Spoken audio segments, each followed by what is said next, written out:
د مسافرۍ دا بدبختي زمونږ ډېر د پخوا نه د زمونږ پلارانو نیکانو دا وطن چې ته موږ د دې قابل نه کړه چې دوی موږ له ډوډۍ راکړه. موږ پې همیشه جنګونه کړي دي، جګړې پکې کړي دي. نو زمونږ پخوا پلارانو نیکانو به چې دا مسافرۍ کولې، ما یو ټپه وکړه چې د ګاډي سر په ګټ ولي. پخوا خو په ریل کې خلکو سفرونه کول، خو په جهاز کې موږ راځو د ګاډي سر په ګټ ولي زما لالې په دکنو لګو.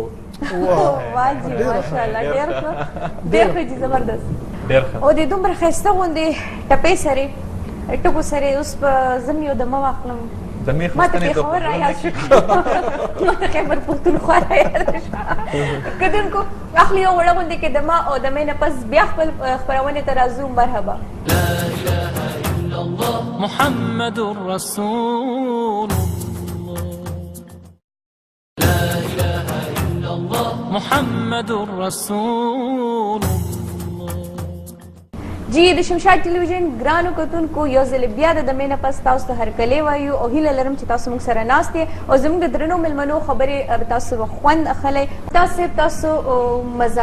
مزاحیه شعر و شاعري چې ورته وایي، طنز او مذاق ټوکو ټکارو والا شاعري هم تاسو کړې ده، لیکلې هم ده؟ نه جی ما بالکل نه ده کړې. خلق خندول چې کوم دی دا خلق خندول دا ډیر ګران کار، دا ډیر ګران کار دی. جی بالکل. او بیا د مزاح نه چې موږ کم مطلب واخلو چې دا صرف خلق خندول دي، دا موږ لکه د مزاح نه یو ډیر کم مطلب یا داسې یو سطحي معنا. مزاح چې په کومه په اصلي معنو کې ده نو هغه دا ده چې په خندا کې او په ټوکو کې او داسې سیریس د کار خبرو طرف ته د کار خبرو کولو ته د ټولو خلکو پام راګرځي، یو پیغام ورکول. بالکل د خلکو پام راګرځول دي، خو په خندا نو دا ډیر ګران کار دی چې ما دا سونه لیکل مزاحیه شاعري نه ده. د چا شاعري نه تاسو ډیر زیات متاثر یې؟ ډیر جی دا ډیر زیات کسان دي او خاص کر په موږ پښتنو باندې خدای پاک داسې فضل کړی دی چې د رحمان بابا نه، د خوشحال بابا نه، د حمید بابا نه، د علي خان بابا نه، د کاظم خان شیدا نه، د حمزه صاحب نه، د کلندر صاحب نه، د اکرام الله ګران نه، د رحمت الله درد نه او د عبدالرحیم مجذوب نه، داسې چې ته راځې په دې دغه کې نو داسې یو لړۍ یو لین دی نه ختمېدو والا. نو په دې کې دا خبره ډیره ګرانه شي چې زما کم شاعر ډیر زیات خوښ دی او دغه زه په اسانه ویلې شم چې دا ټول زما خوښ دي او زمونږ مشران دي او دا ډیر قابل قدر خلک او دې نه موږ زده کړه کوو. او بالکل ممتاز صاحب زمونږ نن سبا ډیر داسې شاعران دي چې هغې شاعري پټوي، لکه ستاسو غزل خوښ شو پکې لږ بدلون یې وکړو، هغه غزل په خپل نوم باندې شایع کړو، خلکو ته وایي چې دا ما لیکلې. داسې تاسو سره چېرته شوي؟ داسې په ساده دغه کې به ووایو خورشید خان چې شاعر خو هغه ته ویلی شي چې هغه شعر لیکي پټوي نه. جی بالکل. نو که څوک شاعر دی هغه به شعر پټوي نه، شعر به لیکي، شعر به تخلیق کوي، شعر به جوړوي. نو چې شعر پټوي نو دا خو شاعر نشو، دا شاعر نشو. خو داسې چې څوک کوي نو بیا تاسو باندې څنګه لکه ستاسو هغه ټایم کې تاسو ته غوسه درځي چې یار دا ولې داسې کار دی که څوک په دې کې بدلون راوړي؟ اصل کې خبره دا ده چې د غوسې دغه د دې د په ادبي دغه کې دې ته سرکه وایي، په ادبي اصطلاح کې چې څوک داسې څیزونه کوي او غوسه خو خیر مونږ ته نه راځي، مونږ نه خو داسې مونږ سره داسې شوي هم نه دي ورنه مونږ دومره غټ شاعران یو چې څوک دې راشي او زمونږ کلام دې ولیکي. خو که په حیثیت د یو شاعر هر څوک د هر چا کلام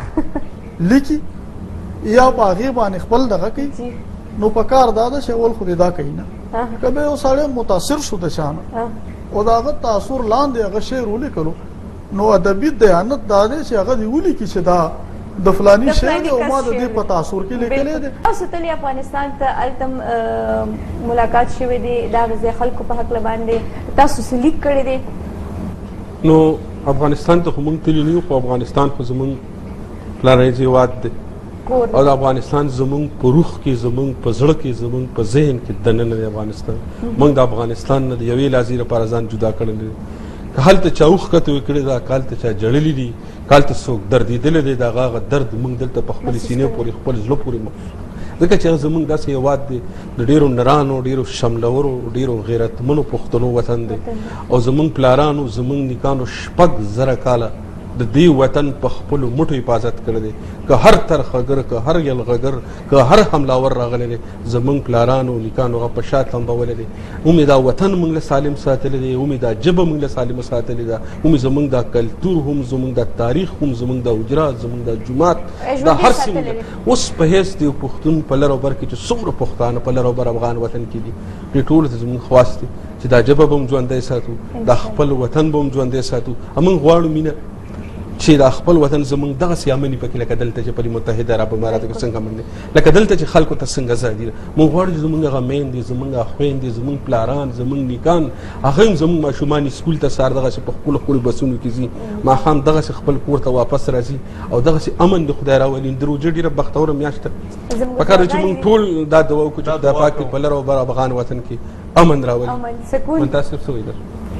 بالکل جی، افغانستان زمونږ لوی کور دی بالکل، او په لوی کور کې د امن غوښتل دا د هر چا خواهش دی. د هر چا خواهش دی. نو خدای دې وکړي چې هلته د امن دپاره کوم کوششونه روان دي هغه ټول په ټول کامیاب شي او هلته یو مثالي امن راشي. لکه څنګه چې هلته مخکې پخوا چې څنګه هلته و چې په پښتو کې به هغوی د ایم ډي دا ایکویلنټ ته د ایم بي بي ایس ته ټیکری شي،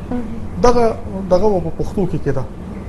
نو یو پښتون زلمی به لاړو، هغه به په پښتو کې چې کوم دی خپل ګریجویشن وکړو، په دغه کې ایم بي بي ایس ډاکټر به شو، ایم ډي ډاکټر به شو، راغلو په خپلې ژبې کې څومره اساني وي.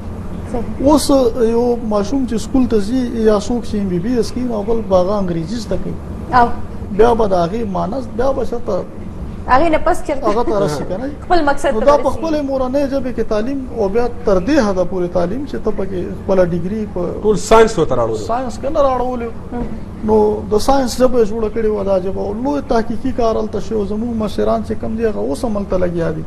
حبیب الله رفیع صاحب دی، مجاور احمد زیار صاحب دی، داسې نور ډېر مشران دي چې هغوی لګیا دي، اوس هم په دې تحقیق کې او په دې دغه کې بوخت دي. نو الله تعالی دې وکړي چې زمونږ په دې لوی کور کې امن راشي. بیا چې شرط امن وي هلته هر څه ممکن شي. بالکل هلته هر څه کېدای شي. د دې خبره بالکل ډېره ښه خبره وکړه، او زموږ د ټولو پښتنو، زموږ کو د لر دی کو د بر دی، زموږ د ټولو دا دعاګانې څنګه تاسو د روژې مبارکه میاشت د برکتونو د رحمتونو میاشت ده، او په دې میاشت کې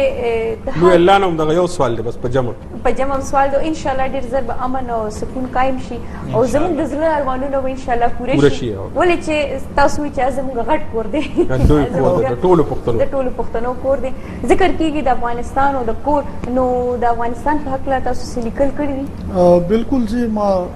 د هغه ځای د یووالي په هکله ما ته خپل یو څو شعرونه را یادېږي. 2 شعر دي چې پښتانه چې څوک په لر او بر کې وشي، پښتانه چې څوک په لر او بر کې وشي، پښتانه چې څوک په لر او بر کې وشي، خدایا لر او بر یې وویشي چې ورک شي، خدای لر او بر وویشي چې ورک شي. واجب ډېر ښه. او چې درنښت مو د یووالي کتی نشي، چې درنښت مو د یووالي کتی نشي، درنښت مو د یووالي کتی نشي، خدایا باد کې باڼه باڼه چې سپک شي. واه خدای پاک دې کې بڼه چې دا ما دعا هم ده بس دې کې ډېر لوی پیغام دی، ډېر لوی پیغام دی منتاسب په دې شعر ما ته پوره یقین دی چې زمونږ کتونکو زړونو ته به هم پرېوتي په دې باندې به عمل هم کېږي، زمونږ مشرانو به هم اورېدلي وي، خبرې ډېرې ښایسته کېږي. خورشید سوالونه ډېر زیات دي ستاسو نه هم او زمونږ د منتاسب نه هم، خو وخت چې دی هغه موږ سره اکثر دوکه وکړي، ډېره زر ستنه چې دی 1 غنټه ډېر زر وخت تېر شي. نو خورشید موږ به د خپل پروګرام راغونډو، خپل پروګرام راغونډو که تاسو څه ویل غواړئ اخر کې تاسو څه پیغام ورکول غواړئ. زه خو د لر او بر ټولو پښتنو ته چې د شمشاد ټلویزیون پر شیشه باندې دا ګړی موږ ګوري، زما دا پیغام دی چې پښتو به وایو، پښتو به لیکو، پښتو به لولو، پښتو به ستایو او پښتو به کوو. ډېر ښه جي. په خپله پښتو په خپله پښتونولۍ باندې به فخر کوو، دا خپله ژبه، دا خپل تاریخ، دا خپل وطن دی به قایم دایم او دی به سلامت ساتو. او هر پښتون چې د دنیا په کوم ګوټ کې کم ځای کې دی پکار ده چې په دې وطن کې او د خپلې ژبې لپاره کار وکړو. بېشکه انشاءالله ټولو پیغام پښتو مخ په وړاندې بوځو به. ممتاز صاحب تاسو هم څه ووایئ، څه پیغام ورکړئ زموږ نو بس زه خو به دومره قدر ووایم چې هغه پښتانه چې هغه په بهرنو ملکونو کې دي، هغه یې په انګلینډ کې دي که په امریکا کې دي که په دې ګلف ملکونو کې دي، دی شکر دی دومره مالی طور دومره ښه دي که نه چې دی په بچو باندې تعلیم کولی شي. چې دا کم ځای کې د دې په کار د چې په دې خپل بچو باندې ښه تعلیم او بیا هغه بچی که نور ټولې ژبې زده کړي خو چې پښتو زده نه کړي نو دا به د هغې ډېره غټه نیمګړتیا نو زما د دې ټولو کسانو ته خواست دی زما ځان ته هم دغه دی چې زه دې په خپلو بچو ته پښتو وښایم هغې د ټولې ژبې زده کړي هغه دې هر څه زده کړي ټول هنرونه د دنیا زده کړي خو دا مهرباني دې دوی وکړي چې د خپلو بچو ته د پښتو هم وښیي چې هغې پښتو لوستی هم شي ولیکلی شي ډیره مننه تاسو د دومره خسته غونډې خبرو سره زه غواړم چې دا پروګرام راغونکو ډیره مننه تاسو د راتګ یو جهان مننه د خپل منیجمنت د اړخ نه کارکونانو د اړخ نه تاسو یو جهان مننه تاسو مننه چې موږ هم د دې جوګا غوڼو چې دلته مرابلې ډیره مننه جی تاسو ډیره مننه خورشید زموږ د خپرونې وخت راغون شو او په اخر کې به موږ د جی پاس ډیره زیاته مننه ادا کوو چې موږ سره په دې خپرونه کې د هغې ملګرتیا چې د هغه موږ سره شریکه ده او انشاءالله تل به د هغې د ملګرتیا زموږ سره وي قدم په قدم باندې به وي او کتونکو څنګه چې تاسو ته شمشاد ټلویزیون اف ټي وي دوبۍ څانګې همیش دا کوشش دی چې د مسافرو دپاره زموږ په مسافرو باندې ډېر زیات فوکس ډېر زیات زور په دې وجه باندې وي چې دا چینل دا چې کوم دلته دا څانګه موږ کولو کړې ده دا د دې مسافرو دپاره د حاجي فضل کریم صاحب او د فاروق سلطان خټک صاحب دا خواهش و دا کوشش و چې موږ دلته په ګلف کې د مسافرو دپاره د هغوی د خپلې مورنۍ ژبې یو داسې چینل قایم کړی شي چې هلته ټول پښتانه ډېر په ډاډه زړه باندې راځي دا ویلی شي چې دا زما د خپلې ژبې چینل دی نو زه د ستاسو ټولو د اړخ نه زه د خپلو مشرانو ډېره زیاته مننه ډېره شکریا کوم او خورشید خبرې ما ډېرې وکړې او خورشید همیش مانه دا ګیله کوي مینه ته ماله موقع نه راکوې نن ښه ده چې تا خبرې ډېرې وکړې بس امام روژه وه تا ښه وکړو چې ما سره ډېر مدد وکړو کومک یې را سره ډېر زیات وکړو مینوالو را روان هفته کې به ستاسو په دروند خدمت کې حاضري کوو وخت او ورځ یاد ساتئ د خپل ځان ډېر خیال ساتئ په خپلو دعاګانو کې یاد ساتئ او ایمیل ایډرس چې کوم دی دا هم یاد ساتئ په دې باندې تاسو موږ ته ایمیل کوئ مینه ډیره مننه جی کتونکو انشاءالله بل هفته بیا حاضرېږو تر هغه پورې ماله خورشید خان له او د شمشاد ټلویزیون اف ټي وي دوبۍ څانګې چې څومره کارکنان دي موږ ټول په خپلو دعاګانو کې یاد ساتئ د الله په امان د الله په امان مرحبا مرحبا مرحبا مرحبا هلا يا حبيبي بعد غياب راجع تملى حياتي هنا